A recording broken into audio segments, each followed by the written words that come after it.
Okay, little demonstration here on how to start and use these stainless steel zip tie things for exhaust wrap. So what I always do is I give it a full wrap, at least a full wrap, and then kind of squirt that down. Now we put the zip tie on. It's kind of a special technique to make this nice. I use a pair of needle nose. These are very small needle nose. They work better if you've got some very small ones, but regular ones will work. So grab the tip of the zip tie, twist it. Now you're just going to roll it. As it gets tight, it's going to tighten that thing very tight.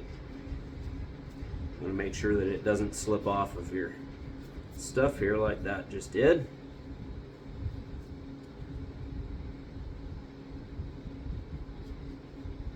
Okay, back to business. Now, you kind of pull it tight, and then from there, you're just going to twist that. What it's going to do is it's going to create this little nice little loop right on the end. It's going to make that really, really, really tight. There. See that?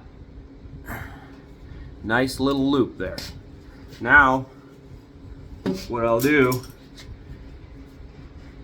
you make that disappear.